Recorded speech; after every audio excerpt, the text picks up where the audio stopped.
es sobre la economía del bienestar, ¿sí? Y un poco, a ver si puedo explicar cómo pasamos del crecimiento económico al bienestar y cómo esto se relaciona con la materia, ¿no? Por cierto, no es por nada, sí, pero esto los digo como consejo, ¿no? Se ve muy mal, de muy mala educación, cuando alguien saluda y que nadie responda, ¿sí? Creo que ya no somos niños y siempre yo creo que es una falta de respeto, ¿no? No lo digo por mí, también lo he visto en ciertos compañeros y se ha comentado con los docentes que los estudiantes ni siquiera saludan a veces, ¿no? Entonces se los hago llegar con verdadero sentido de humildad y de respeto, ¿sí?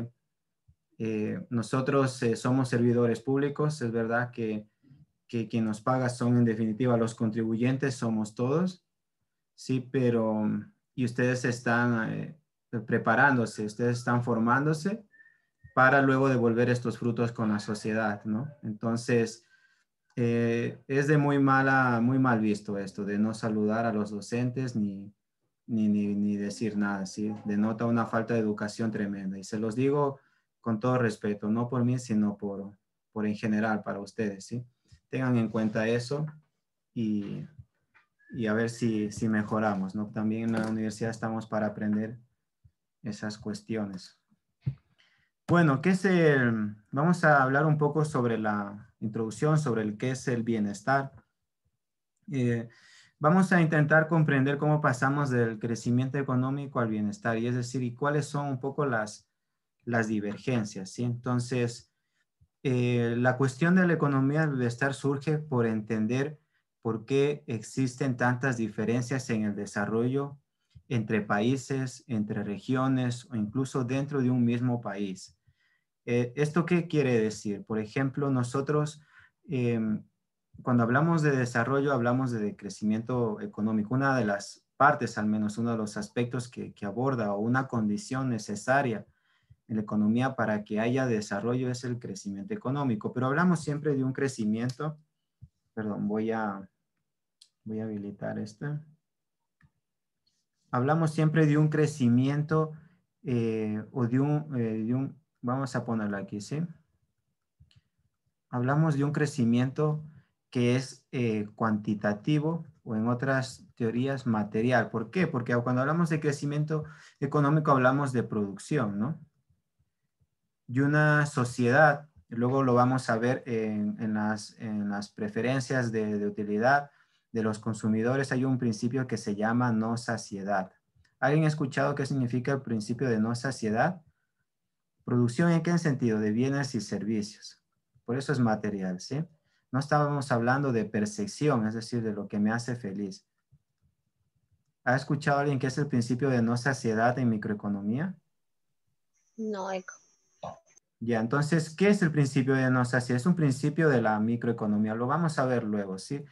Pero el principio de saciedad quiere decir que ante una utilidad y unos bienes, vamos a poner X, cuanto más consume en su función de utilidad, es decir, cuanto más alejada sea su curva de utilidad, el consumidor se va a sentir más feliz. Es decir, eso es de saciedad. Es decir, siempre que tengamos mayor cantidad de bienes y servicios, vamos a ser en teoría más felices si relacionamos la utilidad con la felicidad. ¿Esto es verdad o no? ¿Ustedes creen que esto es verdad? Cuanto más bienes y servicios consumimos o tenemos, nos encontramos mejor, es decir, nuestra curva de utilidad es mayor. sí, Sí, en principio parece que se cumple, ¿no? Es decir, las sociedades avanzadas son las que más bienes y servicios producen, ¿no? Y es decir, son los que se caracterizan por mayor producción, en definitiva, mayor producción, mayor bienes y servicios, ¿no?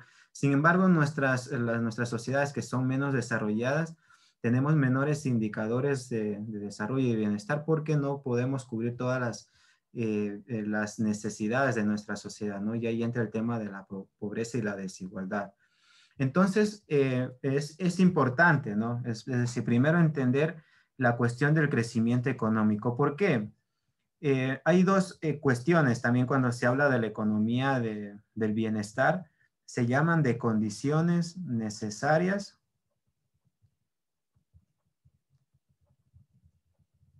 Voy a poner aquí 2 puntos. Y otras que son condiciones suficientes.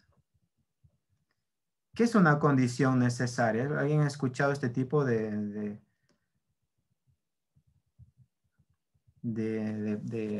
Serían las que se necesitan para vivir bien, o sea, no vivir exactamente bien, pero vivir estables, o sea, para que no llegue a una condición de pobreza. Exacto, sí, son condiciones necesarias, es decir, condiciones sin las cuales no se puede dar un resultado. ¿Sí? Por ejemplo, cuando hablamos de bienestar, ya supongo, el bienestar, cuando hablamos de bienestar en todas las clases, es decir, cómo se aborda hoy en la economía, es un bienestar siempre en la satisfacción de necesidades, es decir, material también. ¿Sí? De necesidades, ¿sí? Entonces, para poder satisfacer necesidades, sí o sí, una condición necesaria es que haya crecimiento económico. Es decir, no se puede hablar de satisfacción de necesidades de bienestar si no hay crecimiento económico. ¿Es suficiente el crecimiento económico para llegar al bienestar de la población? ¿Qué opinan? ¿Es suficiente con crecer, es decir, producir más y más para que la población esté mejor? ¿Qué factor entra aquí? No, sería no porque pienso que, como usted dijo, existe la pobreza y eso, entonces no todos tienen las mismas condiciones para adquirir eso. Ok, cuando hablamos de pobreza, ¿de qué hablamos? Algo que no se da siempre. Es decir, no, con el crecimiento económico se mejora, la población mejora, obviamente porque mayor crecimiento es mayor producción y mayor producción es mayor empleo. Es decir, si todos tenemos empleo, procuramos tener unos ingresos y por lo tanto garantizarnos un nivel de vida. Pero, ¿qué crea el crecimiento económico? Y no sé si lo saben. Desigualdad. Exacto. Vamos a hablar del crecimiento económico crea un problema de redistribución, ¿no? De desigualdad, redistribución. ¿Y quién se va a encargar de esta redistribución? Por una parte, la condición necesaria es un crecimiento económico, es decir, un mercado de libre intercambio. Y por la otra parte, ¿quién va a ocupar este rol de redistribución? Sería el Estado. Claro, el Estado, ¿sí? No vamos a hacer, bueno, el Estado, ¿no? Entonces, bueno, aquí lo voy a poner el Estado, ¿sí? Entonces, la condición necesaria es procurar siempre crecimiento económico, ¿sí? Si una vez tenemos crecimiento económico, es decir, un aparato productivo que absorbe empleo y la gente ahí tiene los ingresos, si este empleo, esta riqueza que se produce, este pastel que crece cada vez, pero se concentra más en ciertos sectores, el Estado debe intervenir, ¿no? Es decir, con políticas redistributivas, ¿no? Hablamos de impuestos, hablamos de subsidios, de transferencias monetarias condicionadas, fallos del mercado, etcétera, ¿no? Y con todo esto llegamos al bienestar, ¿sí? Es decir, como una satisfacción de necesidades. Ahora bien, eh, esto es nuestra visión occidental. ¿Por qué les digo esto? Porque, por ejemplo, ¿alguien sabe qué es el Ramadán? ¿Alguien ha escuchado qué es el Ramadán? A ver, ¿a quién pregunto? A ver si están en clases. Vamos a poner presente también, chicos, por favor. Escribimos en el chat para igual tener un pequeño registro. Y voy a ir a preguntar a ver, ¿a quién está por aquí? Ermita del Cisne. ¿Usted sabe qué es el Ramadán, Ermita? No, economista. A ver, cultura general. Jairo Torres. No, economista. Justin Valdivieso. Es una tradición islámica. Es en el mes es en el mes de septiembre o octubre, no recuerdo bien, es donde Sí, todos creo, creo que es septiembre, sí, algo así, ¿no? Y es exacto una tradición musulmana. ¿Por qué digo esto? Por ejemplo, el Ramadán es una dieta muy estricta, es un ayuno muy estricto, es decir, las personas musulmanas cuando llega este mes, que dura 30 días más o menos, cuando llega este mes dejan de comer cuando hay luz, es decir, desde que sale luz hasta que se esconde no comen. Y solo pueden comer a la noche un poco, algo muy ligero, no están prohibidas ciertos tipos de alimentos o carnes, por ejemplo. Hay un paper muy famoso, es de cómo afecta, por ejemplo, el Ramadán en los países musulmanes, que son muchos, en el tema de la productividad y del crecimiento económico. Y está demostrado que por este ayuno, la productividad y el crecimiento económico es menor y es significativo. Pero en el tema de felicidad tiene efectos positivos. Entonces, claro, nosotros tenemos la noción de bienestar, por eso digo bienestar, siempre insisto, que es material, porque se trata en el consumo de bienes y servicios, pero cuando hablamos del tema de felicidad hay otros factores que no necesariamente tienen que ver con esto. Pero bueno, nosotros nos vamos a quedar con esta concepción material del bienestar, ¿sí? Entonces existen muchas divergencias en el tema del bienestar y el desarrollo entre países, ¿sí? Por ejemplo, hay una zona que ustedes pueden consultar en internet de este famoso libro de ¿Por qué fracasan los países?, de Acemoglu, en el que compara una ciudad que históricamente fue la misma, pero luego se dividió entre Estados Unidos y México. Y habla, por ejemplo, se llama Nogales. Tijuana es creo que es el estado, pero esta ciudad se llama Nogales y la divide, está aquí la foto, ¿no? Se ve las diferencias de desarrollo, es decir, es la misma ciudad, pero que comparten distintas instituciones, una americana y otra mexicana, y cómo estas distintas instituciones determinan el desarrollo de cada uno de la población, ¿no?, en la que se ubica. Esto se ve principalmente porque hablamos de instituciones diferentes, ¿no? Aún siendo la misma región geográfica e históricamente habiendo sido la misma ciudad. Igual lo vemos nosotros en el tema regional a nivel de nuestro país entre Guayaquil y Loja, o incluso Loja, que es al sur, en la zona de Zapotillo, y Piura. Alguien no sé si ha ido a Piura, pero ve que nada tiene que ver el sur del Ecuador con el norte del Perú, aún siendo regiones geográficamente iguales, ¿no? Entonces, bueno, aquí ya entraríamos a cuestiones de entender el crecimiento económico y por qué ciertos países que antes eran pobres en este último siglo, en estos últimos 60 años, han despegado y han mejorado el bienestar de la población, ¿sí? Repito, pues la cuestión clave es crecimiento económico, ¿sí? Entonces, si ustedes alguna vez llegan al gobierno, son ministros de Economía y Finanzas, sí o sí deben procurar que exista crecimiento económico, ¿sí? Porque sin pastel no hay cómo redistribuir, ¿no? Entonces necesitamos que el pastel cada vez sea más grande para poder generar riqueza y distribuirla a los otros sectores de la economía, ¿sí? ¿Qué implica bienestar? Cuando hablamos de bienestar, ¿de qué estamos hablando? ¿Sí? Entonces estamos hablando ya de cuestiones más subjetivas, más normativas. Y si no recuerdo mal, esto en el libro o en la primera unidad se aborda, es decir, cómo la economía del bienestar aborda cuestiones normativas basándose en la economía positiva, ¿sí? Entonces vamos a hablar de qué se trata de cuestiones normativas. Las cuestiones normativas en la economía es de lo que debería ser, ¿sí? Por ejemplo, luego lo voy a hacer un breve recorderis de la eficiencia en sentido de Pareto, que puede ser eficiente en cuanto a la asignación de los recursos, pero no necesariamente justa. Es decir, en un óptimo de Pareto, por ejemplo, puede ser que una persona se lleve toda la riqueza sin perjudicar a nadie, ¿sí? Entonces pero socialmente esto no está bien, ¿no? Es decir, no podemos, digamos, que una persona se lleve toda la riqueza sin que se vean beneficiados otras personas. Entonces, esto socialmente no es un óptimo. Entonces, ahí hablaremos ya de preferencias sociales. Hay una curva de utilidad social, si no recuerdo mal, que luego en la siguiente clase voy a explicar ya con mejor detenimiento, ¿sí?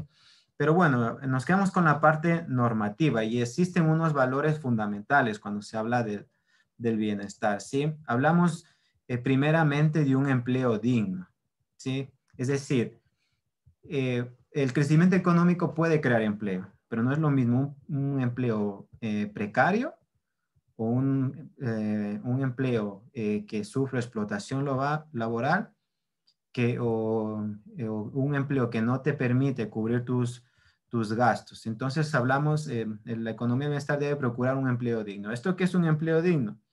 Primero, un empleo que te permita sustentar ya sea a ti mismo o a tu propia familia, ¿sí? Es decir, bajo ciertas condiciones normativas, ¿no? Que hablamos de a nivel judicial o legislativo, pues que sea, no sea explotación, no sea un sistema esclavista, no sea mal pagado, mal retribuido según el nivel de escolaridad, etcétera, ¿sí?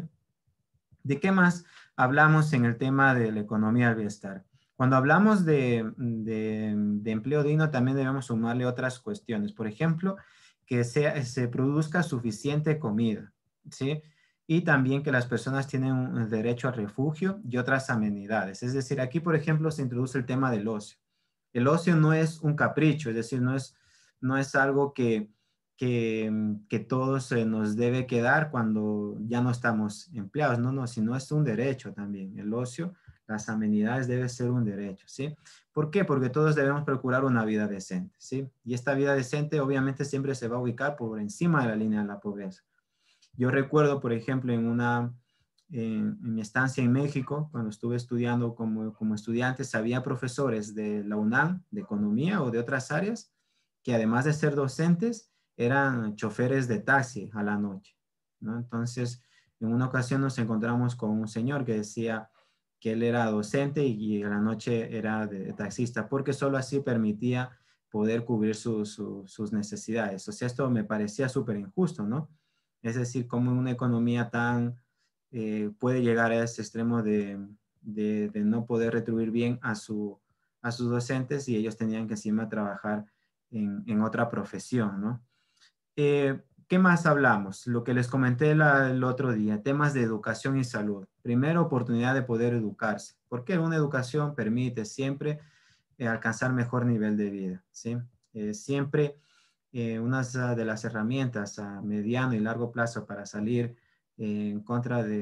para salir o luchar contra la pobreza es la educación, porque la educación implica teóricamente mejor productividad y por lo tanto mayor salario, ¿sí? Ya sabemos que en macroeconomía el salario está determinado por la productividad del trabajador, ¿no? Otra cuestión que abarca es el nivel de salud razonable. Es decir, todos tenemos derecho a tener un nivel de salud que nos permita poder desarrollar nuestras actividades productivas y también de amenidades de ocio, ¿sí?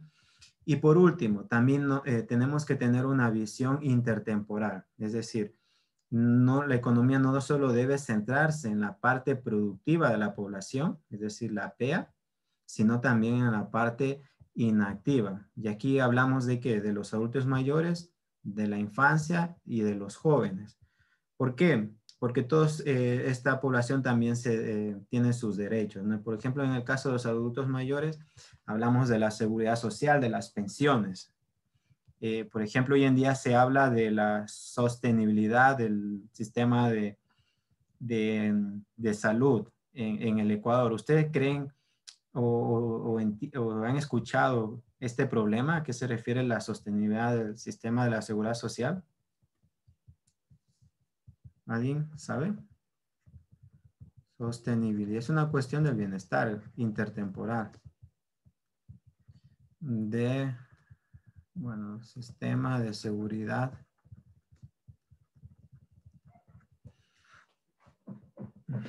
¿Por qué en Europa, por ejemplo, este está en crisis? No sé si aquí ya lo dije.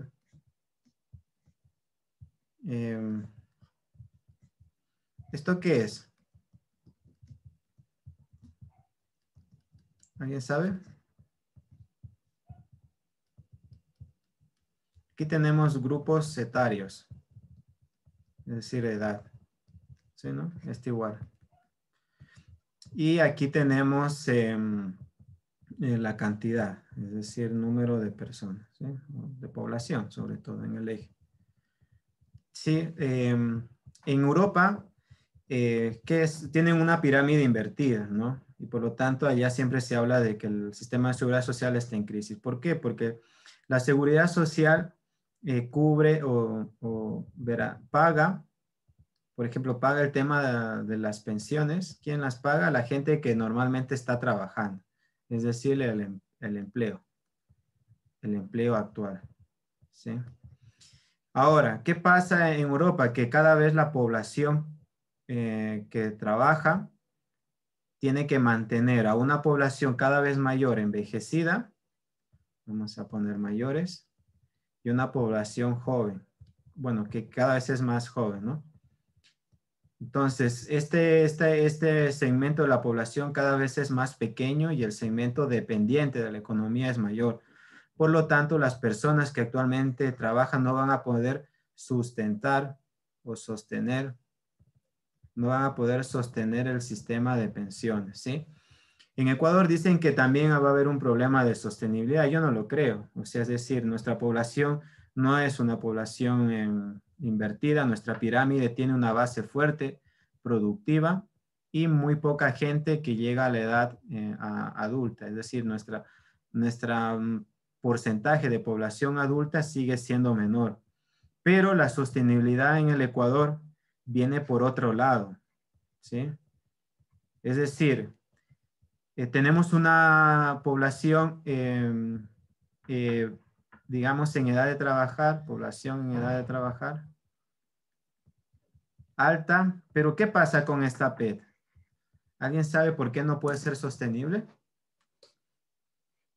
Es decir, podemos nosotros pagar las pensiones, pero ¿por qué no puede ser sostenible? ¿A quién se le ocurre?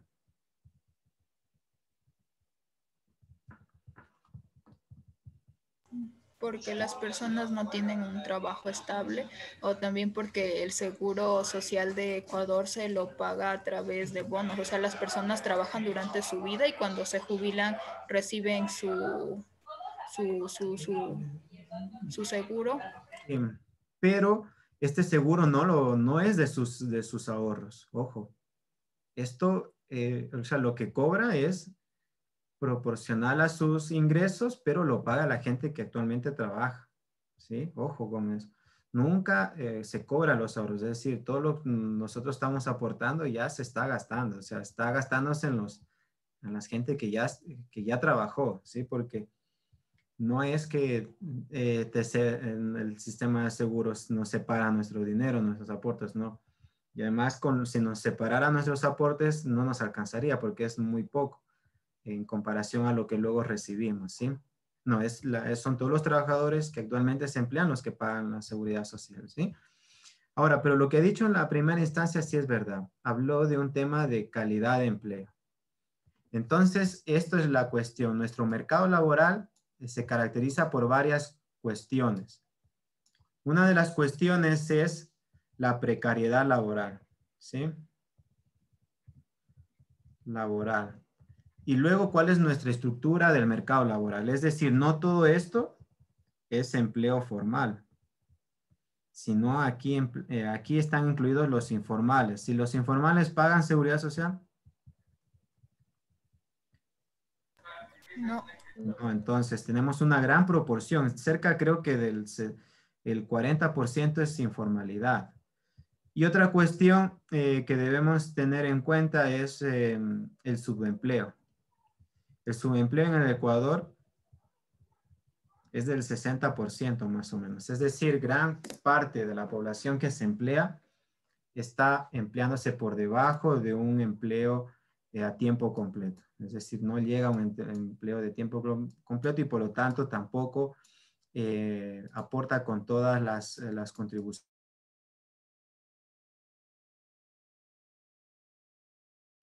Economista se le apagó el micrófono. Gracias, Jacob.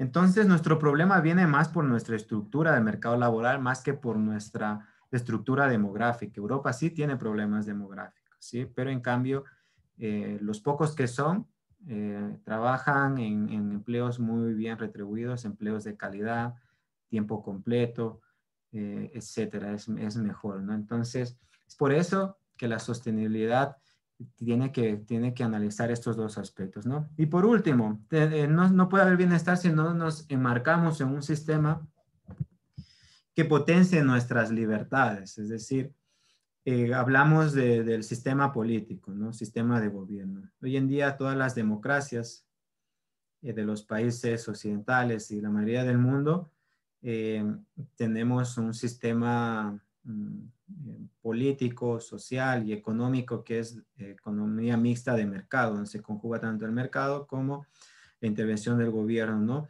Y además las democracias cada vez están siendo más participativas, ¿no? Es decir, por ejemplo, en el gobierno de Rafael Correa se creó, ¿no?, este concepto de participación ciudadana. ¿Por qué creen que es importante la participación ciudadana? ¿Creen que es una invención bonita, demagoga, que bien que participe la ciudadanía, o también tiene una justificación teórica?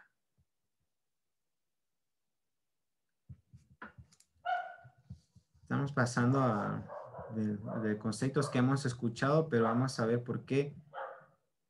Vamos a ver su apoyo científico, teórico. ¿Qué respalda la importancia de la participación ciudadana?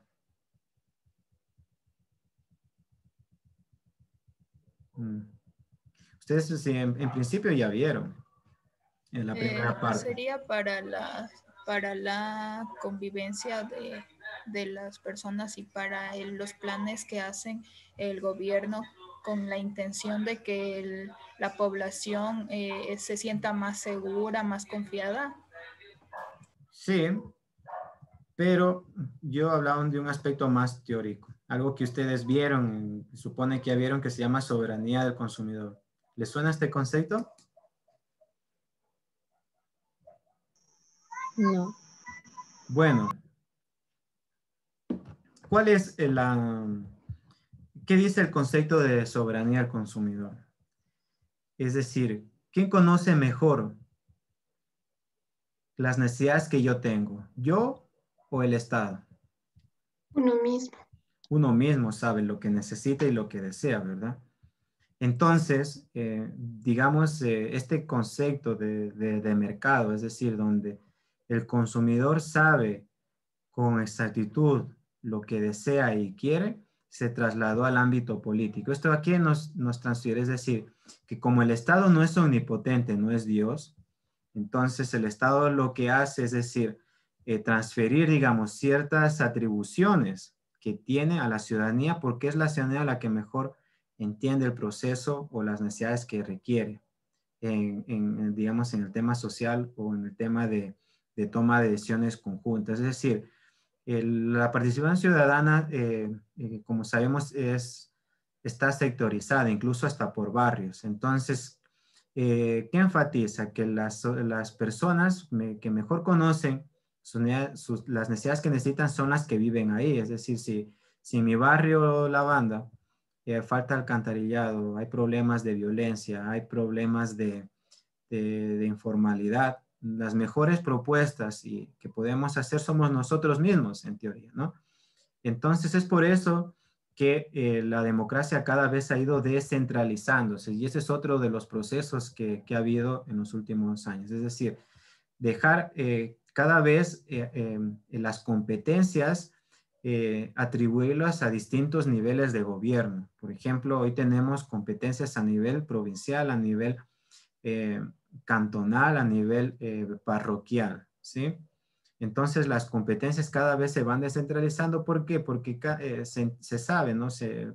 Por este concepto de soberanía del consumidor o soberanía en este campo de la población, que cada vez que nosotros bajamos el nivel, territorializamos la política pública, van a ser más eficientes, ¿sí? Entonces no es un invento demagógico la participación ciudadana, sino es un concepto que que debe ir sí o sí, ¿no? Y esto está relacionado también con el tema del control social, de la transparencia, porque también sirve la participación ciudadana como un control social. ¿Por qué? Porque exige a las entidades públicas también que las demandas que se hacen se cumplan, ¿sí? Entonces, la participación también ciudadana resuelve un problema que se llama el problema de la gente, de alguna forma, que sucede en la economía pública, y esto también lo veremos luego. El problema de la gente. ¿Alguien sabe qué es el problema de la gente? Microeconomía. ¿Quién les dio microeconomía? ¿O no han visto aún microeconomía? Bueno, creo que hay más microeconomías. A ver, Karen Salinas. No recuerdo, economista. A ver. Brian Cuenca. No recuerdo bien. Nelson Ortega. Programa. Buenas noches, economista, ¿me escucha? Sí, dígame. Ya. Más problema de la gente, trataba sobre, por ejemplo, cuando había cuando se originaba un problema, ya sea económico, que dependía de la naturaleza o de cuya acción, que trataba de otro, puede ser de otro agente o otro actor. Bueno, ha mencionado algunos conceptos, pero no me ha respondido en lo que es. A ver, el problema de la gente es que hay un agente, hay un principal, sí, la gente, y hay otro que es, digamos, el agente, principal y agente. ¿Sí? Entonces, el problema de la gente se refiere que cuando yo, por ejemplo, si soy un inversor, un financiero, pero no tengo el conocimiento para llevar a la empresa adelante, contrato a un gerente. ¿Sí? Entonces, el agente, el gerente, ¿qué va a hacer? Me va a representar a mí, va a tomar las decisiones para maximizar los beneficios de la empresa, pero puede ser que a veces no lo haga solo con su interés. A ver, ¿alguien está escribiendo? ¿Puede quitar el audio?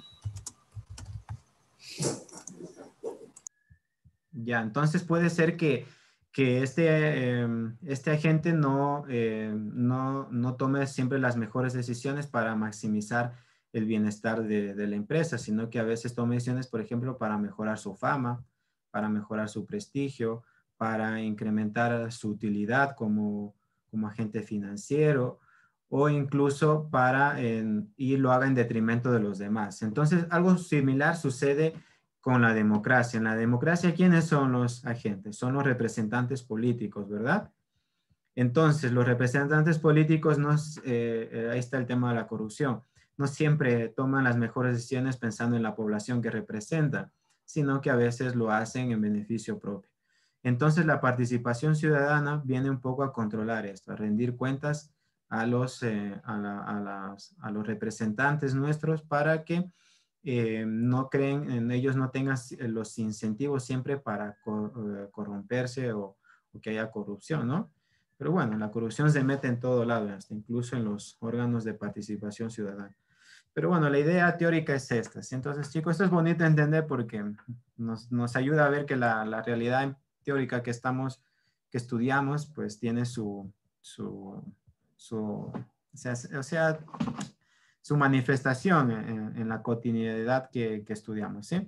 Y por último, hablamos también de instituciones que no discriminen. Es decir, aquí tenemos la ley que, bueno, regula la economía, pero, por ejemplo, sabemos que no es justo discriminar por temas de género o de raza.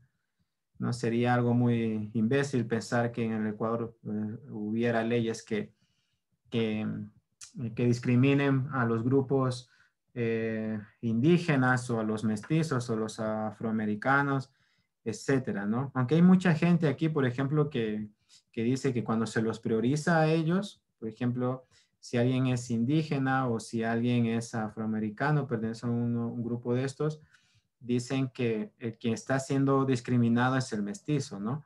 Porque, por ejemplo, en un concurso de méritos y oposición, el indígena, la persona indígena le van a dar un punto más por pertenecer a un pueblo, ¿no?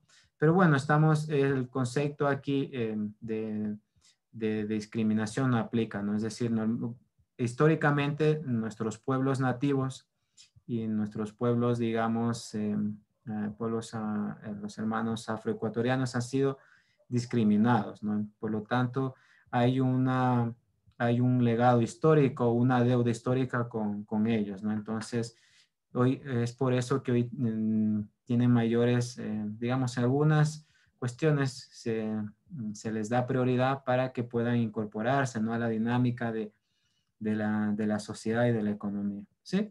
Y bueno, y queda ya además decir, pues, el respeto a la dignidad de la persona, ¿no?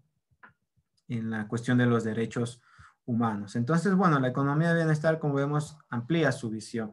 Se mete a cuestiones mucho más profundas de la sociedad, pero también tiene su arraigo en la parte que estamos viendo de la economía.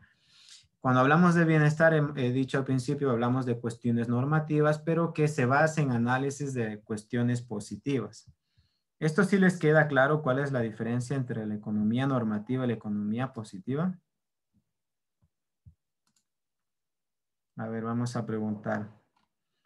A Ruth Puchaisela. Ruth.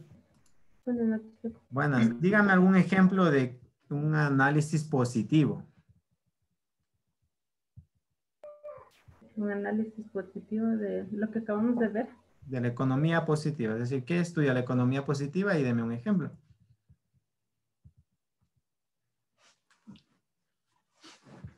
Bueno, en economía positiva vemos sobre...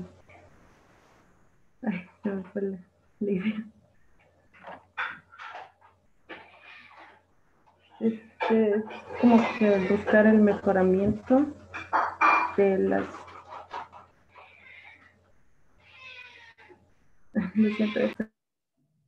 Bueno, está un poco atareada, creo que Ruth. Bueno, no importa. Vamos a suponer que le pasa la pregunta a Juliana.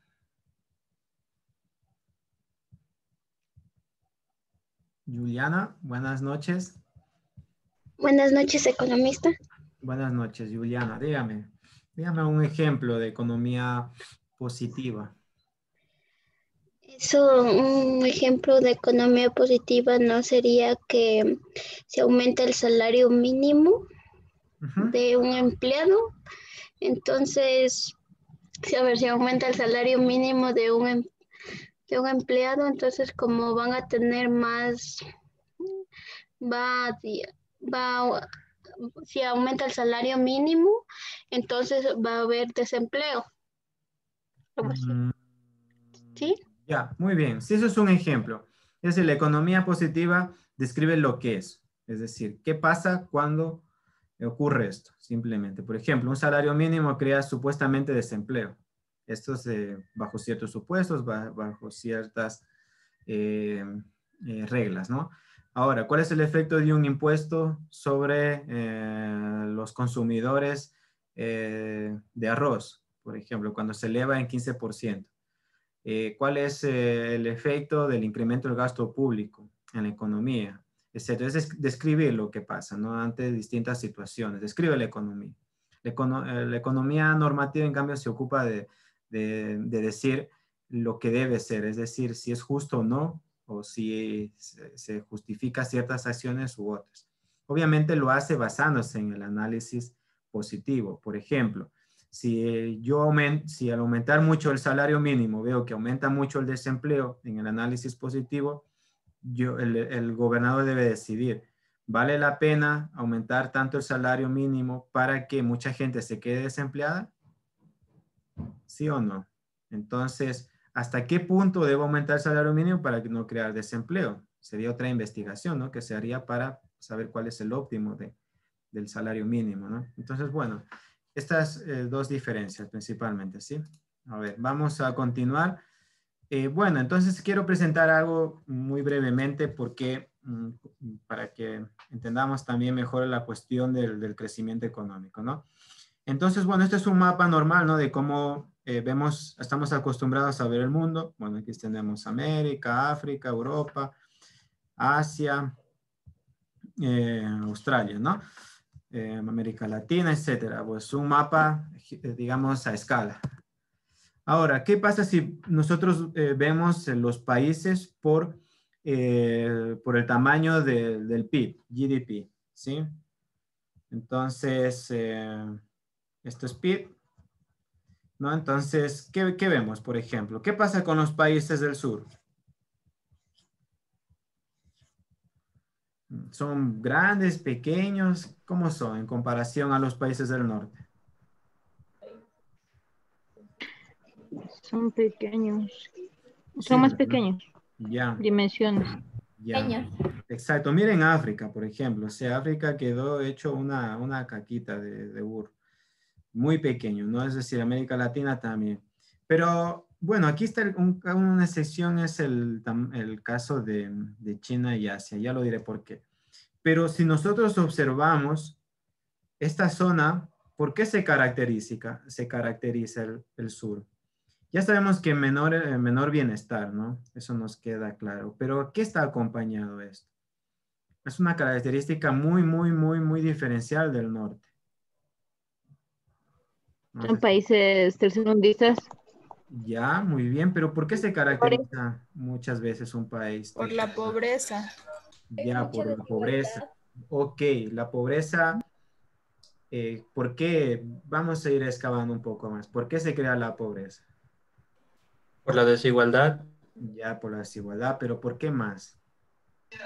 No crece, no tienen un crecimiento económico muy alto como los países del norte. Ya, entonces, ¿qué implica que no hay crecimiento económico? La producción es baja. Ya, muy bien, vamos del crecimiento económico a la producción, pero hablamos de producción per cápita, entonces y es PIB, ¿no? Y él es la población, la POP. Entonces, pero, a ver, ¿qué pasa en los países? Ustedes están hablando todo el rato del PIB, la producción es baja. Ya, pero ¿qué pasa con la población? La población es mayor, por eso Exacto. se da esa inestabilidad. Claro, por estas razones, cuando hablamos de producción, siempre olvídense también, sobre todo para cuando comparamos países, debemos usar el PIB per cápita, ¿no? Entonces, un tema clave del sur es la población, ¿sí? Es decir, aún habiendo alcanzado, porque nosotros sabemos que los países en desarrollo han alcanzado altos niveles de crecimiento, en torno al 4 al 6% han crecido, China en torno al 10% en los últimos 15, 20 años, ¿no? Pero esto se ha acompañado de que existe un alto nivel de población. Por lo tanto, aún aumentando la producción, al existir gran población, no ha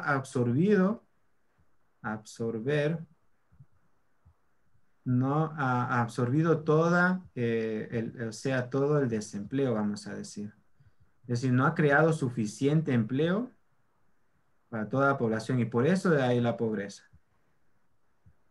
El tema de la pobreza no es un problema de desigualdad, sino también de empleo, de capacidad productiva de ese país de absorber a la gente. Es decir, si hay pobreza es también porque no hay empleo. O sea, la primera política de lucha contra la pobreza es crear empleo.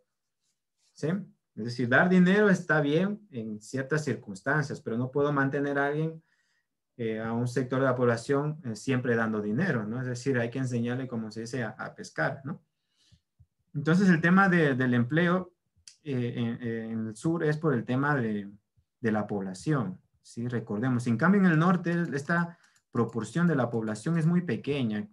Tengo una tabla por ahí, por ejemplo, esta es del 18%. Y creo que en el sur estamos hablando del 51% de la población a nivel mundial, o el 71%, algo así, ¿no? Entre Asia y tal. Pero la mayor población se encuentra siempre en el sur, ¿no? Y aquí lo vemos por población. Y lo que les decía, ¿no? Miren el norte en comparación, miren Europa, los más ricos, y comparado con, ahora sí, nosotros hemos crecido, miren, América, África y Asia, sobre todo China, que es y esta es la India. ¿sí? Entonces, lo que les decía antes, es muy, muy importante entender primero el crecimiento económico. Esto es decir, crecimiento económico per cápita, es decir, Y sobre L. ¿Y cómo pasamos del crecimiento económico al tema del bienestar? ¿Sí? Donde se introducen otras variables. Pero cuando hablamos de bienestar, también podemos hablar de crecimiento económico, pero el crecimiento económico como una variable proxy, ¿sí? Cuando no hay datos, por ejemplo, si se quiere analizar el bienestar de una población, se puede usar como variable proxy el crecimiento económico. Por el tema de que les he dicho, mayor producción de bienes y servicios implica en teoría mayor bienestar, ¿sí? Bueno, y luego vamos ya a la última presentación. Aquí vemos ya un índice de felicidad de las naciones, ¿sí? Espérenme un momentito, tengo que picar la salida antes de que me olvide.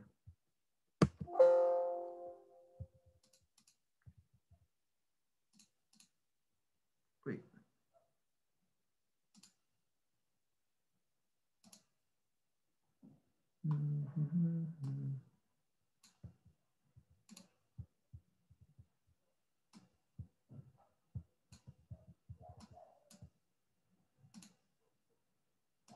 ¿Sí se ve la pantalla 2?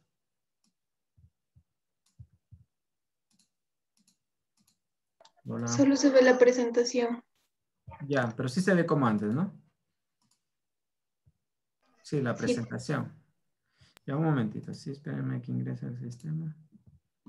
Después me hablan por qué no pico.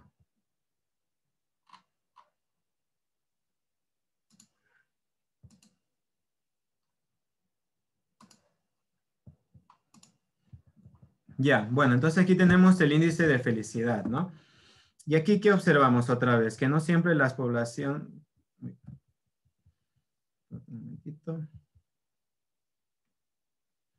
Que no siempre las poblaciones más ricas son las más felices, ¿no? En comparación, vemos que América Latina es más feliz que el norte. África, al ser, recuerden, cuando vimos el PIB era una línea. Y aquí miren, cuando vemos el tema de felicidad, son mucho más felices, aunque viven en mayor precariedad. Y ya miren África, perdón, la India y China. Es decir, en la India es uno de los países más poblados y más pobres del mundo. De hecho, este trocito de aquí es, si no me equivoco, Bangladesh, ¿sí? Que es, bueno, ahora vamos a ver en los países, a ver si lo vemos aquí, no, ya no tengo. Pero es un país muy chiquito, pero sin embargo aquí vemos que es un país relativamente muy feliz en comparación a su población. De hecho, si vemos aquí el mundo, en la parte de abajo, a ver, si vemos Bangladesh, no sé si me ven aquí, estoy. ¿Sí? Bangladesh es este punto de aquí. Puntito entre la India y China. Sí, bueno, entonces... bueno, ¿por qué he hablado todo este tema? Porque por el COVID-19 se nos vienen unos grandes retos para el bienestar actualmente, ¿sí? El COVID-19 ha afectado la producción a nivel mundial a todos los países. Pero ¿a quién es más afectado? ¿Las economías avanzadas o las economías emergentes? Según esto, ¿dónde ven que hay mayores niveles de decrecimiento? En las economías avanzadas, Muy bien. ¿Por qué creen que afectó más a las economías avanzadas?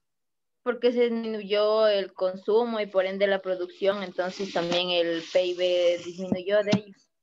Sí, exacto. Pasó todo eso, pero previo a eso, ¿qué pasó? ¿Quiénes se contaminaron primero? Las economías avanzadas porque tenían más afluencia de gente dentro de sus zonas, entonces murió más gente dentro de ahí. Ahí también podría ser lo que hablaban, bueno, no sé, yo leí en un documento que decía que las economías emergentes se van a recuperar más pronto que las avanzadas porque no han tenido mucha afección, a pesar de que venían con índices de PIB negativos. Sí, muy bien. Efectivamente, vemos que las mayores tasas de crecimiento en las economías avanzadas y sobre todo afectó a la zona euro porque la contaminación y el tema del hacinamiento fue muy doloroso, ¿no? Es decir, España, Italia, Francia, Reino Unido, todos estos países se contaminaron muy rápido y no pudieron controlar, entonces hubo muchísimas bajas y también muchos problemas económicos por esa contracción del consumo, ¿sí? Principalmente el PIB, el COVID-19 afectó la parte de la demanda. Sí, muchos dicen que también la oferta. O sea, la oferta lo que sufrió la oferta fue un paro de la actividad.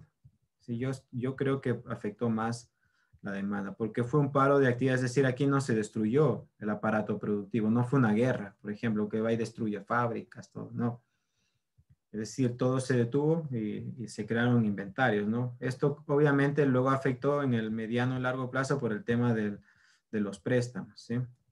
Es decir, según la calidad de financiamiento, de endeudamiento de las empresas, bueno, aquí no se escribe bien, según la calidad del endeudamiento, esa economía se afectó más por la parte de la oferta, ¿sí? Entonces, esto sucedió, por ejemplo, en América Latina, es decir, nuestras empresas son empresas débiles con altos índices de endeudamiento y de calidad de los préstamos, pues, con intereses altos, entonces esto en nuestros países se afectó, pero sobre todo en Europa es un problema de demanda, es decir, apenas podemos salir de la pandemia, se espera un repunte en el crecimiento económico. Ya vemos que, por ejemplo, las economías avanzadas estaban creciendo en torno al 2%.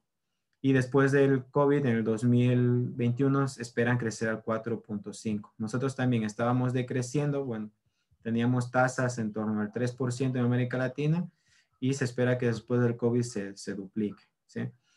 Y principalmente porque este efecto, vamos, había un nombre, repunte, no es el repunte, bueno, hay un efecto rebote, ¿sí? Efecto rebote que hace que después de este parón en el consumo, luego nos recuperemos de una forma más optimista, ¿sí? Bueno, simplemente mencionarles esto porque esto va a afectar el bienestar nos está afectando ya el bienestar, ha habido mucha pérdida de empleo, ¿no? En nuestro país, en Loja mismo hemos visto muchos negocios que han cerrado, bueno, otros han sustituido, han cerrado y se han abierto otros, pero bueno, no sigue siendo un problema, ¿no? Bueno, entonces pasamos del crecimiento económico, vamos a hablar ahora del bienestar económico, ¿sí? Entonces, bueno, aquí algunas cuestiones para Ecuador, ¿no? Por ejemplo, ¿cuál es la tendencia actual? Es decir, ¿cuáles son las políticas económicas que actualmente están definiendo el bienestar del Ecuador? ¿Sí? Esto por una parte. Luego, ¿esto qué implicaciones va a tener para el desarrollo? Estamos hablando ya del 2020 a futuro, haciendo una visión prospectiva, ¿sí? Cuando estudiamos la economía del bienestar también, principalmente tenemos que tener una visión prospectiva, es decir, de futuro, en base a ¿qué? A las lecciones del pasado. Y eso nos cuesta mucho entender a nosotros. Hemos vivido muchísimas lecciones, pero aún todavía seguimos con algunos tipos de políticas económicas que nos recuerdan a periodos anteriores, ¿sí? Bueno, ¿qué implicaciones tiene para el desarrollo o para el bienestar? Sí, ¿y cuál es la trayectoria que vamos a ver a sus efectos en unos 5 a 10 años? ¿Sí? Esto afecta, la temporalidad es muy importante cuando se habla del bienestar, la temporalidad, porque los cambios, por ejemplo, en temas de educación, en temas de salud, en temas de capital social, que es infraestructura en general, inversión en la infraestructura, siempre se ve sus efectos a partir de largo plazo, es decir, 10 años, con algunas unos periodos en el mediano plazo, ¿sí? Bueno, y aquí algunas preguntas, ¿no? ¿Qué cambiaríamos? ¿Qué dejaríamos igual? ¿Y qué otros factores pueden potenciar el crecimiento económico? Sí, bueno, luego viene la parte de la normativa. Cuando hablamos de bienestar, pues siempre hablamos de la parte normativa también, ¿no? Es decir, de cómo sociedad, qué queremos a partir de ahora, ¿sí? Bueno, vamos a continuar. Bueno, son las 8. Vamos a hacer un breve recorderis de lo que es la economía del bienestar. Pero bueno, antes de continuar, vamos a tener un breve receso de unos 5 minutos. ¿Sí, chicos? Entonces, bueno, nos vemos ahora en 5 minutos. Dense un receso.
Bueno, chicos, vamos a continuar, ¿sí?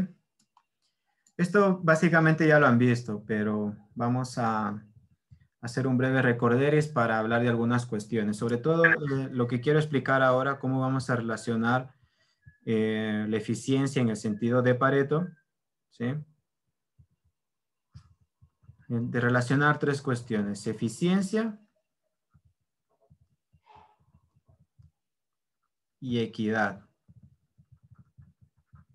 ¿Esto con qué? Con bienestar. Y sobre todo es decir, vamos a interrelacionar la economía como ciencia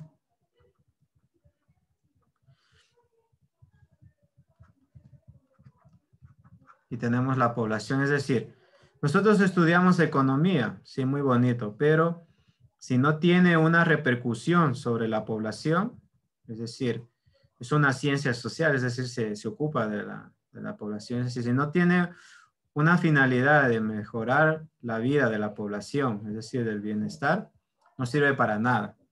Pero no vamos a hacerlo de cualquier manera, es decir, como economía y como ciencia, no va a decir, por ejemplo, si hay una necesidad de manzanas y tenemos 5 personas y un producto, no vas a decir, pues, a ti te corresponde media manzana, a ti un cuarto y a ti el otro cuarto así porque sí, ¿no? Es decir, porque tú me caes bien, tú me caes mal y tú me caes ni bien ni mal, me eres indiferente, no. Es decir, todo el filtro, desde que llegamos a la economía hasta la población, debe pasar por la ciencia, ¿no? Y la ciencia, como ciencia, ¿qué busca? Un óptimo, ¿sí? Es decir, y este es el problema de la economía, ¿no?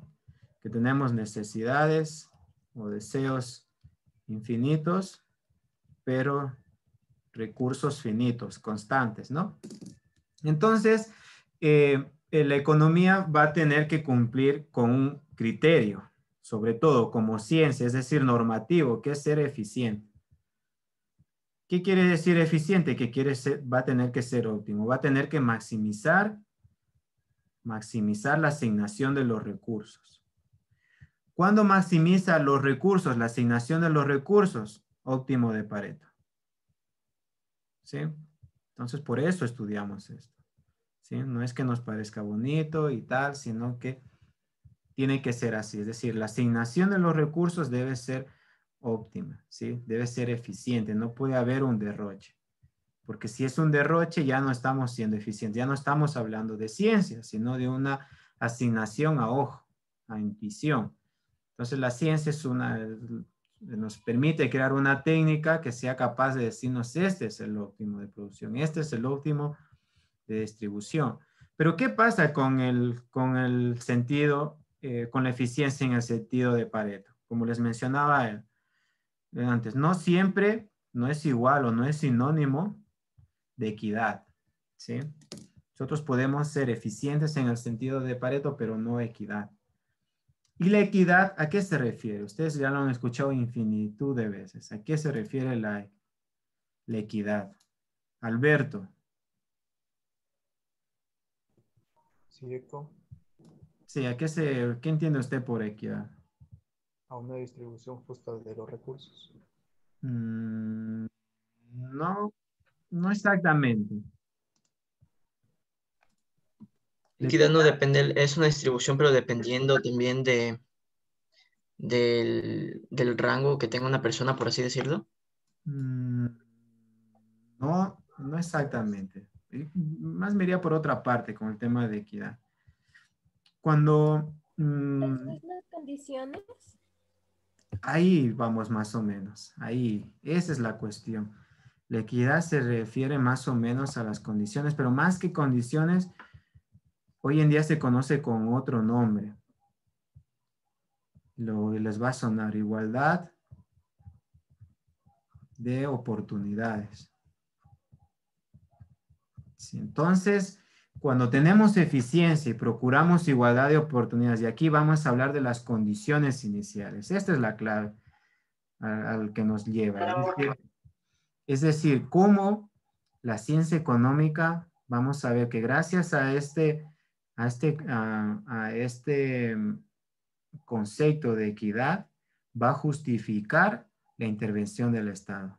No lo va a magnificar, es decir, no va a decir el Estado va a solucionar los problemas, sino que le va a dar un rol, una justificación clara. Si queremos alcanzar el bienestar todos, es decir, una vida digna, por decirlo así, la economía pura, la economía de mercado nos puede ayudar a crear la riqueza y que podamos ser eficientes en el sentido de Pareto. Es decir, no podemos crear más riqueza sin perjudicar a alguien más, ¿sí? Es decir, podemos hacer eso, digamos, en una economía libre de mercado sin Estado, pero esta distribución no siempre va a ser en términos equitativos. Es decir, puede crearse mala redistribución de la riqueza. Por lo tanto, el Estado debe arreglar estas fallas proveyendo de igualdad de oportunidades.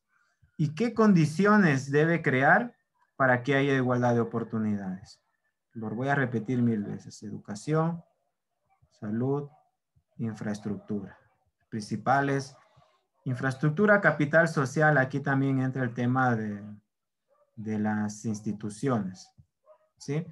Entonces, aquí es donde se justifican las políticas de educación, salud, infraestructura, instituciones, desde la parte científica. Es decir, nosotros ahora nos parece súper obvio que debe haber educación, salud y todo, pero su arraigo, su justificación viene desde esta perspectiva, es decir, de cómo la eficiencia en el tiro de Pareto no resuelve todos los problemas, ¿no? Sino que se deben crear condiciones. Y es por eso que el Estado debe ser el encargado de redistribuir la riqueza inicial. ¿Y cómo se distribuye la riqueza inicial? Es decir, ¿esto qué significa redistribuir la riqueza inicial? Es decir, crear las mismas condiciones de partida para todos. Es decir, que todos tengan el mismo derecho, las mismas oportunidades de alcanzar a ser, por ejemplo, un empresario, o a ser un doctor, o un médico, o un abogado, ¿sí?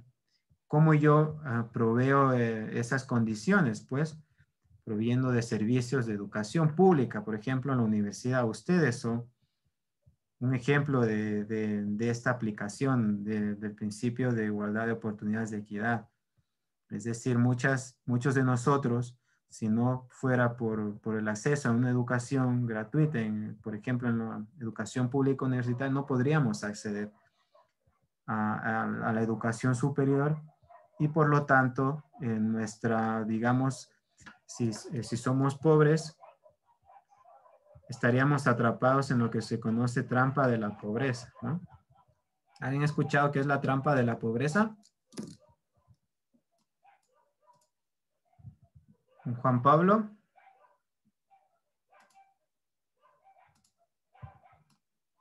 No economista, no he escuchado. Bueno, los dejo como tarea que busquen. Trampa de la pobreza, ¿sí? Entonces, bueno, para no yo estar repitiendo acción. Entonces, bueno, esto nos ayuda a entender estas cuestiones, ¿sí? ¿Y cuál es la cuestión fundamental? Es que, por una parte, no se va a renunciar a los mercados, es decir, el sistema capitalista, la mano invisible. Luego vamos a ver que un equilibrio walrasiano es un equilibrio de la mano invisible de Adam Smith, formulado matemáticamente. Pero luego ahora entendemos un poco la justificación de por qué los mercados se ha optado por adoptar este sistema de mercado capitalista en vez de un sistema socialista o comunista, ¿no? Es por el tema de la eficiencia. Porque en un sistema centralizado, donde es el Estado quien debe asignar los recursos, se ha comprobado que no es eficiente. Es decir, el Estado por sí solo no es Dios, es decir, no conoce cuál es la mejor asignación de los recursos entre las distintas personas, la sociedad. Es decir, no sabe lo que yo quiero, lo que tú quieres, lo que mi barrio necesita, etcétera, sino son las personas mismas y los territorios. Es por eso que se ha adoptado el sistema de mercados, porque esta mano invisible actúa misteriosamente, como decía Adam Smith, ¿no? Ahora, vamos a recordar, primer teorema del bienestar. Todo es bonito si el mercado es competitivo, es decir, un mercado de competencia perfecta. Ahí vamos a tener se va a cumplir la eficiencia en el sentido de Pareto. Ahora, ¿qué pasa con los mercados no competitivos? Las fallas del mercado lo vamos a ver luego.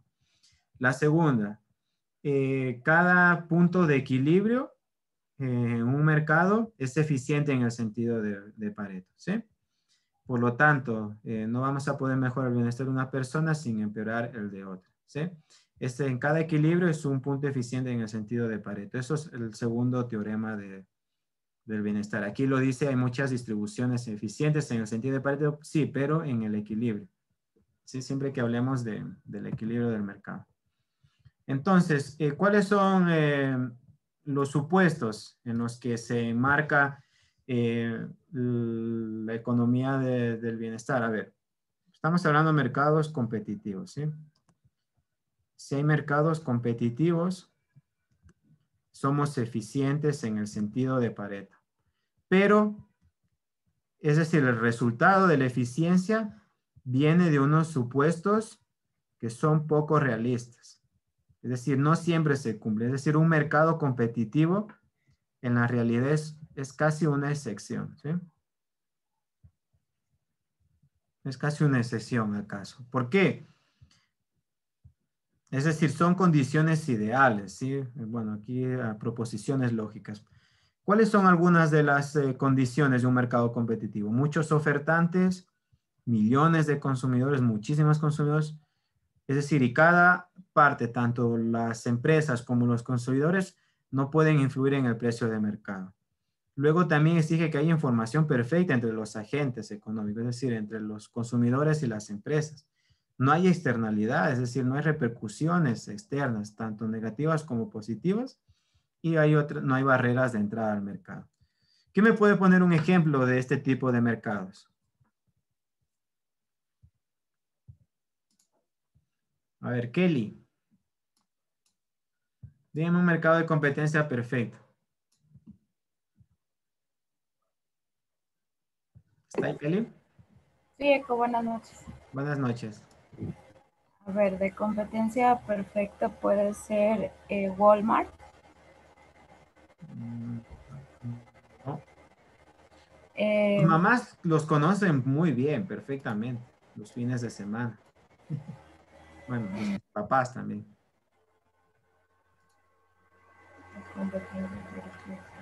¿Los mercados? Exacto, los mercados de los mayoristas. Si usted va al mercado mayorista y entra a la zona de frutas, todos les venden las mismas frutas, verduras, plátanos y papas. Vamos a poner un ejemplo sencillo, las papas.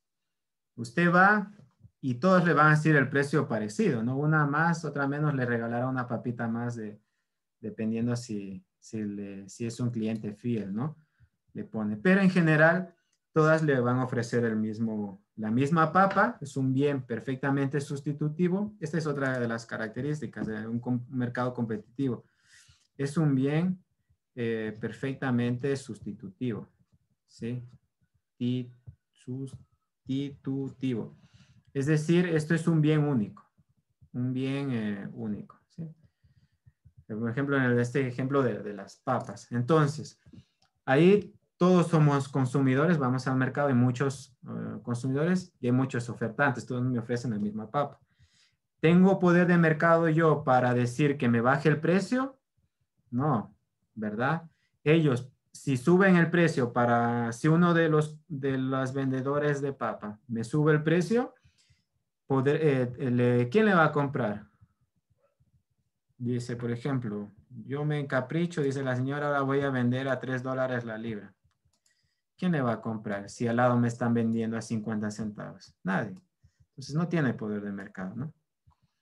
Ahora, hay información perfecta entre los agentes, es decir, yo sé cuánto más o menos cuesta producir papas, sé más o menos el proceso de producir papas, de alguna forma así, ¿no?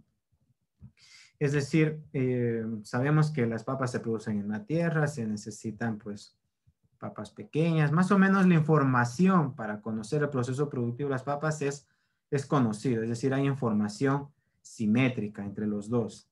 ¿Sí? Luego, las fallas del mercado vienen por la parte de la información asimétrica. ¿Dónde se ve esto? Un ejemplo claro. Por ejemplo, yo como consumidor, ¿sé cómo se produce un iPhone? Ni de loco. O sea, no tengo ni idea. Entonces, Pero en el campo de las papas es más fácil, ¿no? En el campo del maíz, de estos bienes agrícolas sobre todo. Ahora, no hay externalidades. En teoría aquí no se contamina, ¿no? Las papitas, pues bueno, se producen en una tierra y tal, y la mayoría es producción natural, vamos a decirlo, ¿sí? Y luego tampoco hay barreras de entrada, es decir, los costos de inversión, si yo quiero vender papas, pues no son altos. Simplemente voy, pues si tengo un terreno, adquiero semillas y en medio año, no sé cuánto tarda, pues ya tengo papas y puedo llevarlas al mercado. En teoría no es complicado, ¿no? Pero en cambio, si yo quiero producir iPhones, pues a no ser que compre la misma iPhone, no creo que los produzca, ¿no? Entonces, esto es una barrera de entrada de inversión muy, muy alta. Entonces, como vemos, el mercado competitivo, el mercado de las papas, es muy, digamos, muy excepcional. Es decir, los mercados competitivos falta mucho para que se desarrollen, ¿no? Las economías deben tender a eso, debe enfatizarse la competencia. Si la competencia hace que los precios sean igual al coste marginal y por lo tanto no hay poder de mercado y por lo tanto aquí se maximiza el consumidor, el bienestar del consumidor. Cuando hablamos por ejemplo, en crecimiento económico, cuando se quiere maximizar el bienestar, se habla de maximizar el consumo. Esto es en el modelo de Solow. ¿Ya han estudiado ya el modelo de Solow? ¿No? ¿Alguien le suena? No. Bueno, ya lo verán, no se preocupe. Pero bueno, se maximiza el consumo, ¿no? Pero como vemos, existen multitud de mercados, ¿no? Luego los vamos a ver. ¿Qué otros tipos de mercados hay? Uy, un momentito. ¿Y qué tipos de mercados? Se llaman los mercados de competencia imperfecta, ¿sí? Y aquí hay varios, sobre todo el más conocido es el monopolio, donde el precio es mayor al costo marginal, ¿sí? El monopolio, monopsonio. Tenemos los mercados con externalidades. Cuando hablamos de externalidades tenemos que entender que son positivas y negativas. Es decir, si una externalidad es positiva y solo se le deja al mercado que actúe, estamos hablando de un subóptimo de producción, ¿sí? Si es negativa, hablamos de una sobreproducción. Sí, bueno, esto lo voy a explicar igualmente. Pero cuando hablamos de externalidades, no solo piensen que las negativas son las malas, sino también las positivas. Es decir, porque cuando hay externalidades positivas, se está subproduciendo, es decir, estamos en un nivel de producción menor al que socialmente es deseable, por ejemplo, en el tema de la educación. Y de aquí vamos a ver también cómo las externalidades justifican la intervención pública, ¿sí? Esto es muy interesante. Bueno, entonces algunos de los ejemplos los he puesto aquí, hay otros que ahora mismo no. Así, los oligopolios también tienen poder de mercado. Oligopolio. Bueno, sobre todo estos. Y estos se caracterizan en los mercados de competencia imperfecta por la asimetría de la información.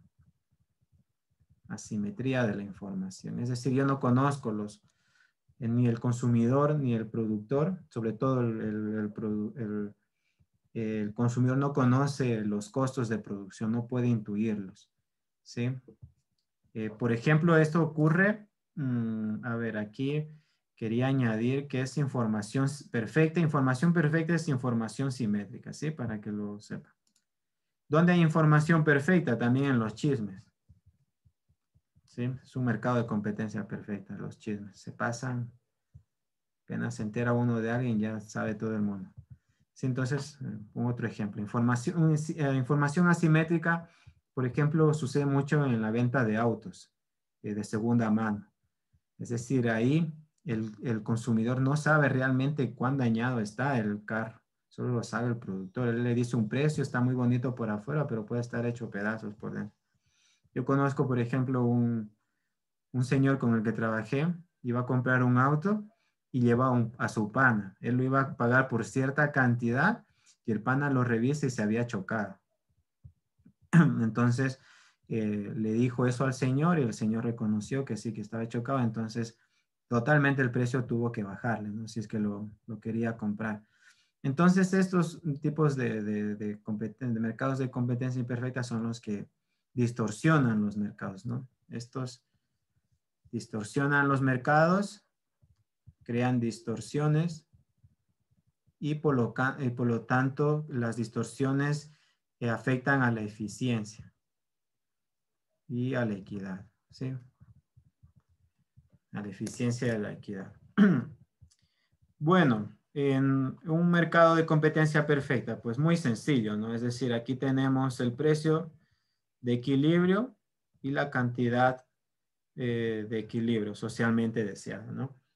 La curva de oferta, en la curva de oferta el precio es igual al coste marginal en un mercado de competencia perfecta, y la curva de demanda, ¿qué nos dice? Pues la utilidad que le genera a una persona, bueno, se me ha puesto mal ahí, cuando incrementa una unidad, ¿no? Hasta que se llega al óptimo socialmente deseado. Bueno, ¿y qué pasa si el beneficio marginal es superior al coste marginal? Estamos en un subóptimo. ¿Por qué? Porque la sociedad puede producir menos, o sea, puede producir menos y obtener el mismo resultado. Y el otro caso es lo mismo. ¿Qué pasa si el beneficio marginal es menor al costo marginal? Es decir, que la sociedad estaría mejor si produjera más. Aquí, bueno, le he puesto menos, pero es más.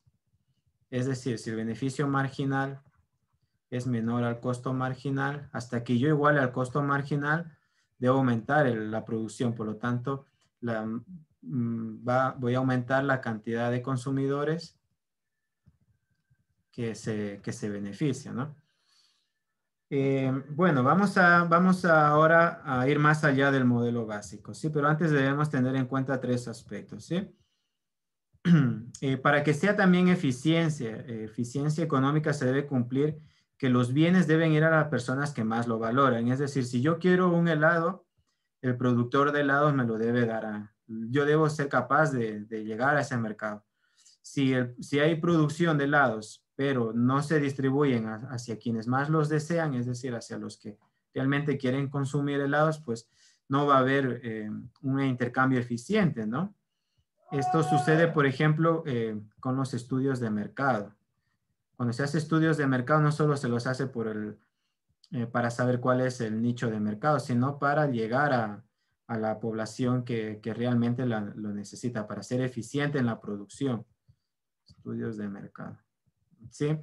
La otra, el tema es eficiencia en la producción. Es decir, que debemos producir al nivel de producción más óptimo, es decir, a maximizar la producción. Es decir, si yo produzco una cantidad adicional de un bien, se debe reducir la de otro, ¿sí? Esto cuando lo vemos en la frontera de posibilidades de producción. Por ejemplo, si yo produzco, vamos a poner zapatos y no sé, se me ocurre salchipapas.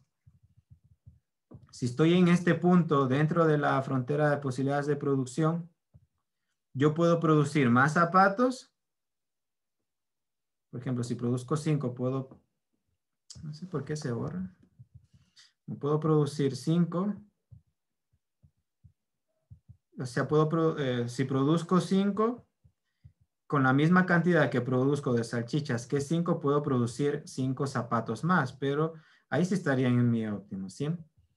O lo mismo, puedo producir 5 zapatos y producir 10 salchichas. Es decir, siempre que nos encontremos sobre la frontera de posibilidad de producción, estaríamos produciendo óptimamente, ¿sí? Entonces, ¿cuál es la otra consideración? Que la otra cuestión es que la sociedad debe producir lo que realmente desea. Es decir, si nosotros nos gusta, por ejemplo, el plátano verde, ¿sí? Sí. Entonces, la sociedad va a estar mejor si se producen plátanos verdes. Es decir, combinando los factores de producción, vamos a ser eficientes si vamos a producir lo que realmente deseamos, ¿no? Por ejemplo, yo no sé si aquí se come, pues, no sé, un plato africano. No sé si no tiene sentido producir algo que que no consumimos o no deseamos, ¿sí? Entonces, bueno, estos son algunos de los aspectos que se deben considerar. Y aquí, pues, está un poco lo que he mencionado antes, ¿sí? Para entender los tres aspectos de la eficiencia en el sentido de Pareto, se puede usar la curva de posibilidades de utilidad, y donde tenemos una economía de dos consumidores. Vamos a ponerle Crusoe y Viernes. Sí, la utilidad siempre se refiere al consumo, ¿sí? Entonces, si yo quiero maximizar la utilidad, debo maximizar el consumo, ¿sí? Es decir, mi mayor nivel de consumo es donde yo voy a alcanzar mi mayor nivel de utilidad. Entonces, utilidad se refiere a la satisfacción, placer, que viene determinado por el consumo de ciertos bienes o servicios, ¿sí? Ya les mencioné a qué se refiere el principio, el axioma de no saciabilidad, es decir, que cuanto más consumimos, nos encontramos mejor. Esto se ve aquí, ¿no? Igual, antes hablé de la producción, pero ahora puedo hacer la utilidad. Si yo tengo 10 de utilidad, es decir, Crusoe, en vez de tener 5 de utilidad, puede tener 10 de utilidad, es decir, incrementar su utilidad si se aumentara el consumo de más bienes por la parte de Crusoe, ¿sí? Bueno, esta curva, cuando nos encontramos sobre, es decir, dentro de cualquier punto sobre la curva de posibilidades de utilidad, es un nivel máximo de utilidad. ¿Por qué? Porque matemáticamente, si yo maximizo un punto, es hallar la derivada de ese punto, es decir, la derivada, por ejemplo, esto es la utilidad y esto es el bien, la derivada del bien X sobre la derivada de la función de utilidad. Si eso es una recta tangente, es decir, cada punto es un punto óptimo, ¿sí? La eficiencia en el sentido de Pareto, bueno, ya la conocemos, aplicado al caso de Crusoe y de Viernes, se referiría a que no se puede mejorar la utilidad de Crusoe sin empeorar la de Viernes, ¿no? Es decir, este punto eficiente, por ejemplo, si yo quiero aumentar la utilidad, de Viernes, por ejemplo, pasar de 11 a 15, debo disminuir la utilidad de Crusoe, ¿verdad? Bueno, cuando hablamos del primer teorema de que si es una economía competitiva es un punto de bienestar máximo, es que nos encontramos sobre la frontera de posibilidades de producción. Es decir, el primer teorema se cumple si nos encontramos dentro de la frontera de posibilidades de utilidad. El segundo es que podemos alcanzar cualquier punto sobre la curva a través de mercados competitivos, ¿sí? Es decir, cuando ¿cómo podemos llegar a encontrarnos sobre la curva? A través de un mercado competitivo. Por ejemplo, si en el examen les pregunto si un mercado de competencia imperfecta, ¿qué implica que un mercado de competencia imperfecta se encuentre dentro de la frontera de posibilidades de producción? Entonces aquí tendríamos que analizar, ¿no? Que primeramente no es un mercado competitivo, por lo tanto no es eficiente, ¿sí? Luego debemos tener en cuenta de cómo se distribuyen las dotaciones iniciales. Cuando hablamos de dotaciones, en inglés se llaman endowments. Bueno, esto lo digo porque aparecen muchos libros de inglés. Cuando hablamos de dotaciones iniciales se habla de los recursos, es decir, cómo se distribuyen los factores de tierra, trabajo, vamos a ponerle L, y capital, ¿sí? ¿Cómo se distribuye? Debe haber una distribución equitativa. Bueno, ¿qué significa eficiencia en el intercambio? Es decir, ¿cómo se distribuyen los bienes?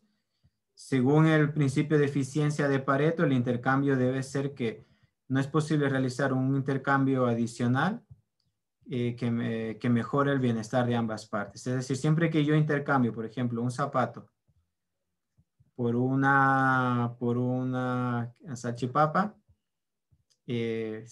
es obviamente, ¿no? Si yo tengo 10 zapatos y lo cambio por una salchipapa, voy a tener 9 salchipapas y 9 zapatos y 6 salchipapas. Es decir, en el intercambio no es posible que ambos aumenten. Es decir, siempre va a haber un decremento en el intercambio. Y luego hay un concepto que se llama relación marginal de sustitución.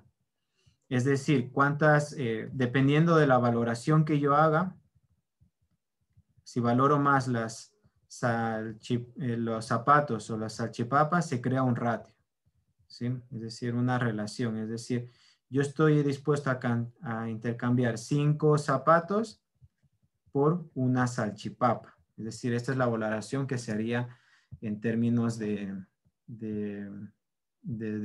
intercambio, ¿sí? Bueno, chicos, lo vamos a dejar hoy por aquí. Luego voy a poner un ejemplo de lo que les he mencionado con el mercado del aluminio, aunque para introducirles en el tema de las externalidades, ¿sí? Externalidad negativa, positiva, y qué implicaciones tiene sobre la política, ¿sí? Es decir, qué derivaciones de política del Estado se pueden derivar. Bueno, lo dejamos por hoy aquí. Nada, muchas gracias por su atención. Si tienen alguna duda, alguna cuestión, me dicen. He visto que ya